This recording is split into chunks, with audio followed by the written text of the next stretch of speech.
morning. I look, girlies in STEM, as they say. Like I was trying. Oh my goodness. And you fucking knocked it out of the park because I can hear you, you can hear me, and it's 11. Wow. Good on Awesome. us. Oh, exactly on time. Hi, Emily. Nice to meet you again. Hi, I'm good to meet Tavy. you. Hi, Taivy. Now I put up the weather. I hope you liked Sunny. the show. Thanks for Oh, coming to. I had a time. I had a beautiful time. And yeah, of course. First, Melissa inviting me was such an honor. Like I would love to support anything she does. I had no idea what I was going to see.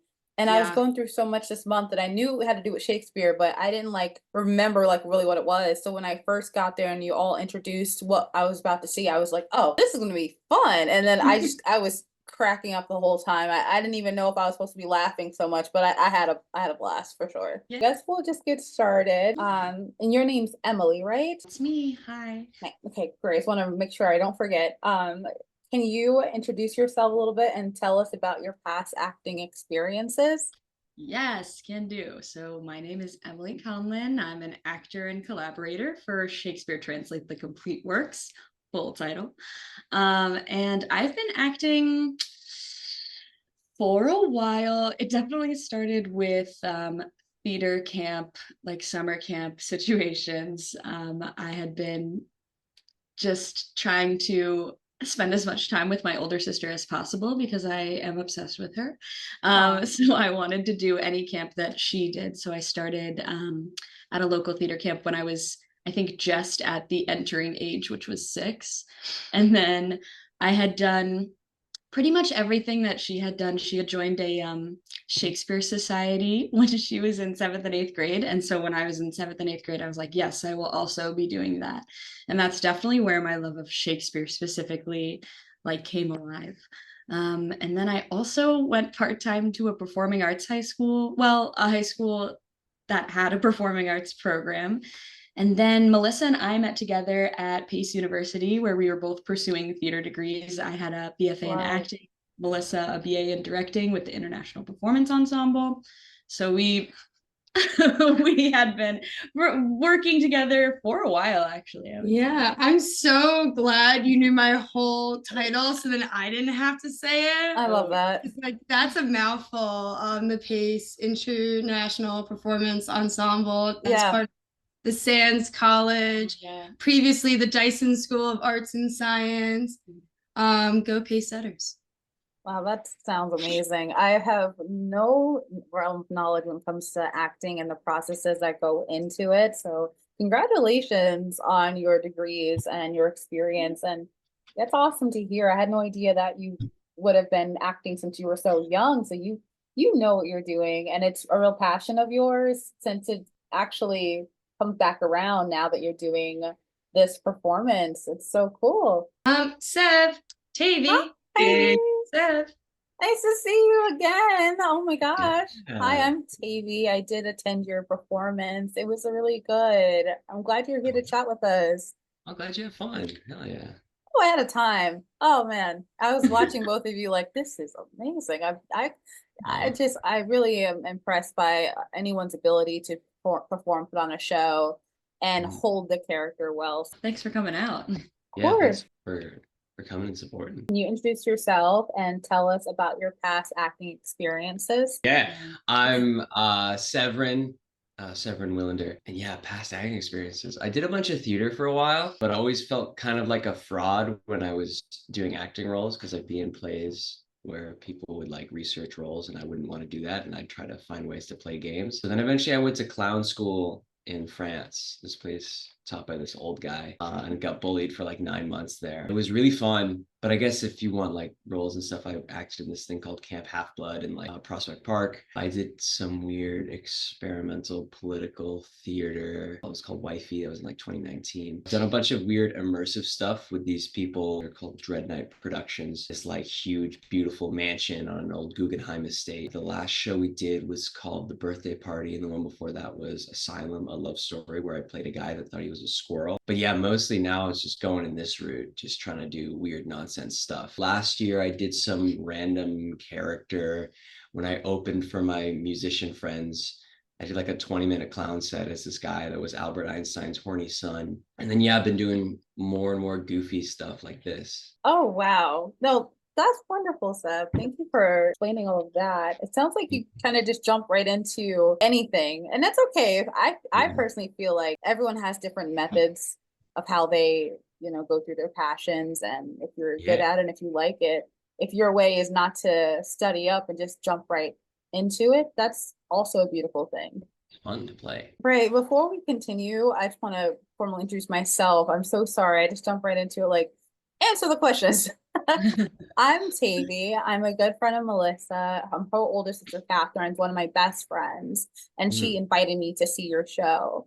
I'm a content creator, designer, and I have my own YouTube channel called designertaivy, and I'm working on a new series called Tea with Taivy, where I just streamline my YouTube channel into one series, and anytime I go somewhere or do something, I'm going to recap it.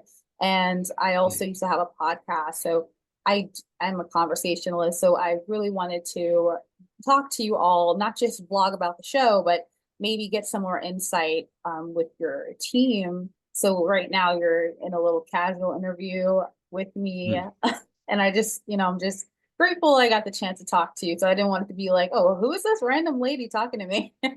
That's who I am. Gotcha.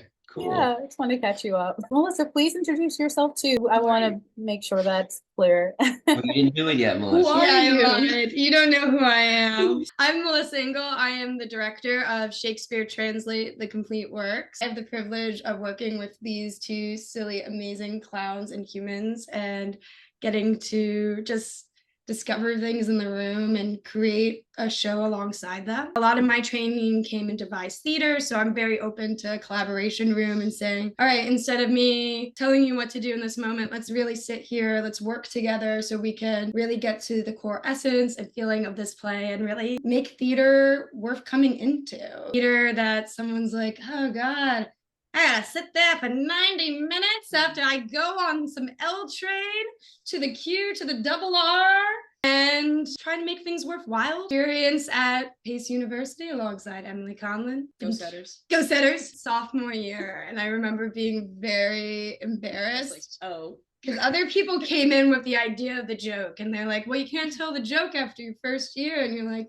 What I joke? just heard it. Oh man, thank you for sharing and introducing yourself, Melissa. I didn't know those things actually about your college experience, so I'm really proud of you. Thank you, thank you. Pre-2020 was a very different time. For all of When one went us. to university. Melissa For all also of us, for sure. traveled abroad for education. I did. I went to Croatia with a devised show that we made called the SS Bloom. It was very funny and silly. It was about a booze cruise that was supposed to be stationary that accidentally sailed out to sea, and everyone has to work to bring it back. Oh wow. New environment. We performed outside like a castle in Croatia, and then we also performed on the beach, which was really cool for stationary. Site specific. It was very site specific because you're out at the ocean and like it's crazy. Some people are there for the performance, and then some people are obviously there to go to the beach. And so it's very fun to do theater outside in the world. And again, trying to get those audience members' attention and being like, how do we make something worthwhile that if you are at the beach day or if you came out here specifically for it, you're gonna have your time valued and made worthwhile. That show was wild. Made that with college people, and it's crazy to think about then and then all the work that's happened between that to come here. Yeah, that is really cool. I mean, a humble brag for going to Croatia. I've never been out of the States, so that's beautiful. I was gonna say, listening to all of you, it sounds like what I'm getting is a sense of an overall idea, and maybe you would agree that one of your intentions is to make theater approachable. Because some things can be sort of intimidating. If you think of like maybe going to the opera or going to any type of performance where like it's you and the audience, and some people can be insecure or intimidated by the concept of going to see something that's just not a musical, because musicals already kind of invite you to just listen to music and kind of dissociate and enjoy. But when you're for production, and it's a little quieter and it's focused on maybe physical or audible, I would say, like the script and everything, it's a different environment. But I felt really invited there for sure during Shakespeare Translate. I would definitely agree. I think part of our collective goal in this piece, but also as theater makers, is to engage with the audience and not just like project to the audience, but actually get people to think and feel and laugh, especially. And I think that's also, funnily enough, one of the core things about performing and interacting with Shakespeare is that it is a very dense poetic text, and it can be very intimidating for people who, like, there's definitely the reputation of Shakespeare. It feels like elevated language. It feels like you're engaging with something that's highbrow and you're going out to experience elevated culture in some way. But in my experience, when you actually engage with Shakespeare, like, it is definitely meant to be performed, and it is definitely never what you expect when you're thinking about the poetry of Shakespeare versus actually going in and seeing like the tawdriness and the goofiness and the like heightened emotions of revenge and love affairs. Yeah, I definitely find a lot of Shakespeare to be really pretentious and inaccessible. And the idea behind this was definitely to get rid of that. I can say as an audience member, I definitely got those intentions clear. Shakespeare has always been very intimidating. I was in like honors English and AP and all this stuff, and I still was not into Shakespeare. I actually skimmed. The only Shakespearean play that I read in full was Othello. I enjoyed that one, but all the other ones I skimmed them because I just didn't understand the language. And I mean, when you're in high school, you're kind of too embarrassed to admit that you don't understand something. You feel like you're actually not in the room with everyone else. But then you go to this production and you look at it through a new eyes, and I'm just like, oh, well, if they've only said it this way, I mean, I would have paid attention better 10 years ago. Dude, I feel I'll whenever we read them in high school, I was always reading the like No Fear Shakespeare on SparkNotes. I never read the original. Yeah, I couldn't do it. Truly, like, there are some performances that stand out in my brain as like seeing it and being like, that is how Shakespeare should be performed for people to understand it. This morning I was watching a clip of one of the Bridgerton actors, the guy who plays the second brother in Benedict? Yes, in a production of Midsummer Night's Dream, and all the comments, and I agree, we're all like, oh my god, this is how Shakespeare should be performed. This makes it make sense, because I need to see this. Okay, well, you already started to answer some of these questions. I was going to ask what inspired this production, but unless you have a different answer, it sounds like that's really where your inspiration came from, your goals for showcasing it and how you plan to articulate it for the audience. Funny that you mentioned that, though, because we actually started this process back in 2016, and by we, I mean me and a completely different group of people, when we did it with Romeo and Juliet. Ooh. And we did the original play of Romeo and Juliet, but a 90-minute cut of it translated. And I had an amazing team of people like Adria Branson, Alex Church Gonzalez, Sophia Carlton, all helping me create the script. Sophia's Carlton's sister helped write music. Actually, Carlin. Oh, Carlin. Thank you for correcting. Yeah. Let me go back a second. I'm going to say I'm thankful for Sophia Carlin. I'm Sophia. I'm thankful for Adria Branson, Alex Church Gonzalez, Adria Branson, and Sophia Carlin. Sophia Carlin's sibling actually helped write original music, because when we originally did it, we had all the chorus parts in the original Shakespearean hidden language with music to kind of set the vibe. Delicious. And then we had all the scenes between that translated. It was very cool. Like, we had a great audience. Maggie Metnick, if you ever hear them in an audience, just an amazing laughter, can bring the whole vibe up 10 notches. We did it, and a lot of the feedback we got was, it's great, but like the Friar Lawrence scenes and stuff, or like all the parts that you kind of fell asleep in English class kind of fell to the wayside, while people were like, well, the balcony scene in The Deaf, oh my God. What if we found a way to take all those heightened moments and all those moments that you remember from high school English class when it in the back wasn't butchering and trying to stumble through the language, and I was the kid in the back. Me stumbling through language? Can't read. Unfortunately, it's me. But it kind of takes away like that, the language getting translated. We wanted to keep that original essence from the Romeo and Juliet production, because it does take away that boundary people do have when approaching Shakespeare, because they're like, what is he known for? The text. What are you most scared of? The text.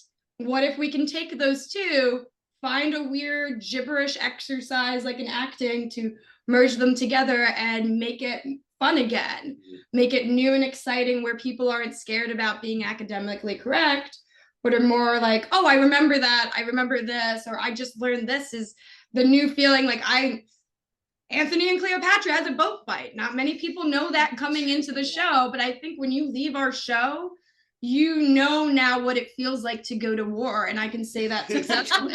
And it's very much like, how do we in an hour take all the beautiful moments, all the crazy chaotic feelings, right, get them in a sentence or a phrase, because you only got an hour.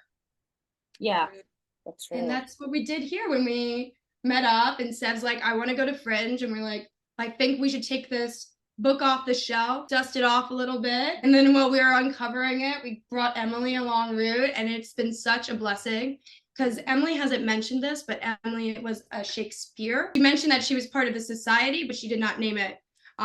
Shakespeare here. So oh wow, okay, you're true to this. Play. And yeah, no, truly meant to like help make the text even more like finding parts that we didn't think to investigate, and really everyone challenged each other in the room to approach the text in a different way, to have fun in different ways. Like Sev's always bringing in games, Emily's always bringing in meaning, and I like to kind of think of myself as the funnel between the two that say, all right, well, we got 55 minutes and a lot of things we need to clean up after. How do we make it doable? Do you want to add to that at all, Sev? What was the question? Well, like, it was more so trying to find out what your inspiration was in doing the play. I understand Melissa and Emily's, but what was for you? Yeah, I just wanted to go to Fringe. Really wanted to go to the Edinburgh Fringe Festival this year, and I wanted to take a show there because that's been like something I've wanted to do for a really long time, and I wasn't coming up with anything. So I was like, Melissa, oh, you got to do something. And she was like, what about this? And I was like, I guess I'm not a big Shakespeare guy. I don't really know much about Shakespeare. I know like the typical maybe 5 or 6 big plays that like everyone knows. Right, same. And like, yeah. And even those, I'm like, some of them are all right. Some of them are kind of boring. But I just have like blind faith in Melissa because she can usually make stuff fun, and she's really like great to collab with and just hang out and work with. So I was like, all right, let's try it. And then I don't know, I was just having a really good time. So I'm like, all right, let's just keep going. It went well. I mean, I like to believe everything happens for a reason, and you're in the right place at the right time. And even if your foundation wasn't the same, you still fit perfectly into the production and worked out. And I'm excited for you to go to Fringe. Thanks. That's awesome. It feels good, and it's been fun to like. Emily's been a blast. I didn't really think I've seen you perform outside of this. Literally our rehearsal, because Severin and I had met beforehand, but when I had agreed to sign on to the project, we had never seen each other perform in anything. We had never worked together. Wow. Kind of nervous. And I was a little bit like, oh, what if we have like bad chemistry? Like, what if we don't play off each other well? What if it's gonna be like awkward? Thankfully, awkward, like good trying, but like so it's been really fun because I think we have a good give and take. I think I've definitely learned a lot about playing and audience engagement from Severin. Yeah, I definitely play, and I'm like, wow, Emily's got one of those like smart, witty brains that I just don't have. How do you even think like that? Yeah, lots of improv classes. Definitely clever for sure. I will say you could have fooled me. Your chemistry was so like close on stage, and you look like two friends that have known each other since like middle school.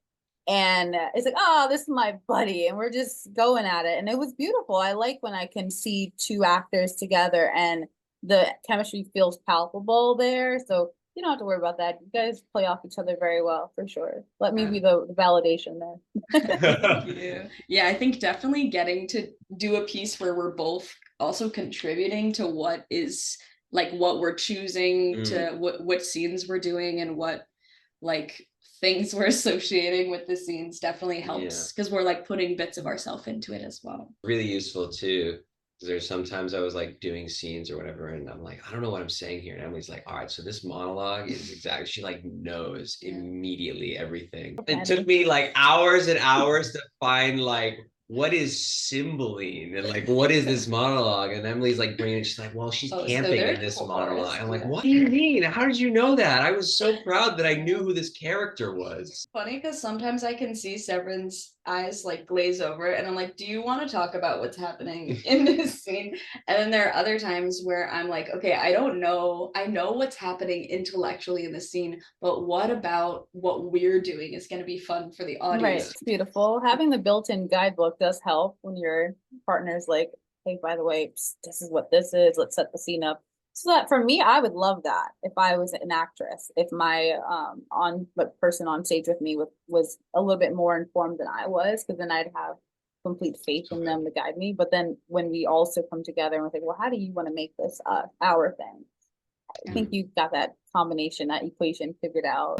This is what I wanted to ask earlier, because Melissa made a point of explaining that it started with Romeo and Juliet, but then a light bulb went off and you decided, oh, we can do this for real. Let's just get the whole collection together. My question was going to be, how did you decide the order of the plays that you were going to perform? The order came late.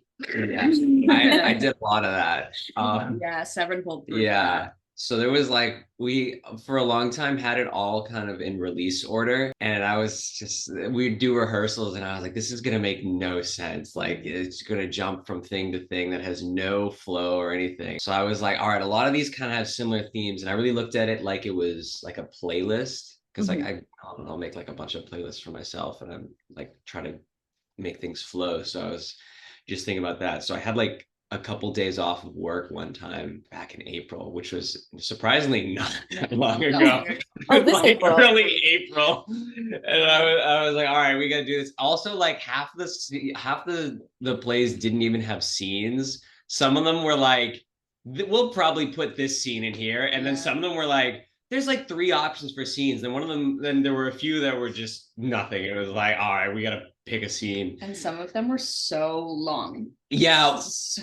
Even after I was done with it, they were really long because I was like, I just wanted to get them in there. Yeah, some sort of flow. Yeah. So I just put a bunch of things together. So it was a lot of like, okay, a lot of these lover scenes, they can kind of go together. They would easily flow, especially it's really fun. We like switch who's the lovers, and all the like battle stuff would be like a nice climax. So we get hyped up and we have fights, and everything we're like gross and everyone's dead by the end, like all blood and everything. There's like bloody revenge, which we kind of like introduced in the like intro thing. And that was from our presentation in March. So it was kind of this idea of, we had like a short presentation to kind of just get audience feedback to see if we were on the right track.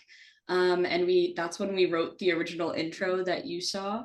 And so getting the flow of the show is also very much like, oh, well, we already mentioned the Shakespeare tropes. What if we kind of organize it in that way? Might as well do that. Yeah. And there were a bunch left over too. We had to like stick them in somewhere. That was like 38's a lot. So 38. Oh wow. Yeah, 38 plays, and especially it's actually, I'm thinking about how dumb it is that I am the one that organized them all because I know the least about them. So I like put all these plays in order, and then I was like, oh, I got like 10, 15 plays left, which is like half of them. And I was like, man, I don't know where these go. I don't know anything about these plays. I don't know Troilus and Cressida is or Cymbeline, and I was like, I don't even know anything, so why don't I just shove them all together? There was a section where like some things were weird and I was like, I don't know where to put these, so there was a section in our script that's literally hard to fit ones, and then there was another where I was like, all right, these plays I don't know anything about, I don't care about them, we have an hour, let's just put these here and we'll just make them really quick. It worked out. The playlist method I would have done, because you got to pull from what skill sets you do have. And so for me, if I didn't know Shakespeare, I would say, well, what sounds right? And how's this flow? And you approached it the best way, I think. I think you're the best one for the job, because you don't have to overthink it. You can just go with what sounds good instead of having to, like, if you know every single detail, I think you might get stuck in a loop of like, well, this might be better. And I have to correct and edit and edit and edit. And you did, to me, I wouldn't have known a thing. You did fabulous. Well, I think they touched it up a bit too. Because there was definitely, I was like, guys, this might all change, but I'm just gonna do all this right now. And I think you guys switched a couple around to make it flow better too, which is really Well, the nice thing is, like, when you're doing a show, it's important that everyone does their work. And I think everyone did their work that they needed to do. We needed someone to come in and be like, okay, blank slate, what is this really feeling? I feel like between the three of us, we're kind of like three different spots on the thermometer with our familiarity with Shakespeare. So when trying to make a show that's approachable for people who are either coming in with a very high background in it and a high academic level of training, all the way to people approaching it for the first time, like I keep saying when we pitch the show, it's the perfect show for like school kids to like adults in a bar. It's that wacky, just fun and childhood like feeling of playfulness that kind of leads you through Shakespeare's play and doesn't drop you off and be like, well, you don't know this. It's like, oh, come along with us. Let's hold our hands so no one ever feels a little too complacent and settled in as it goes and glass-eyed. And it really just, it kind of gets you up out of your seat and approaching the work in different ways. And I think in a way that it was approached in Shakespeare's time in the Globe, getting back to like the feelings behind Shakespeare and not like getting gatekept by the text. It, as we've said, like it feels intimidating, but it really isn't. It like, isn't. Once you start it, but it is hard. You need, I think you do need a really good teacher or like a really good like thing to watch, to draw from, to like really start to understand Shakespeare. Not to talk about it, but I don't know if you heard, when I was in the 7th and 8th grade, I was in the Shakespeare Society. And my teacher, Christina Simons, was just such a cool, vibrant, smart person who was very good at chopping up the text, but keeping the integrity in a way that could like let all of the students that were dorky enough to sign up for this club to have like equal amount of parts, still keeping the integrity of the language. I don't know how she was like able to make giant cuts to plays so that they would be 15 minutes long. Everyone would have the part. It was still an iambic pentameter. And then we would just do that for the whole year. It was super fun. Yeah. So it's a bookend for that. So now you can graduate the 7th and 8th grade. Yeah, finally. Oh, graduation party. Thank you. Yeah, I didn't get one.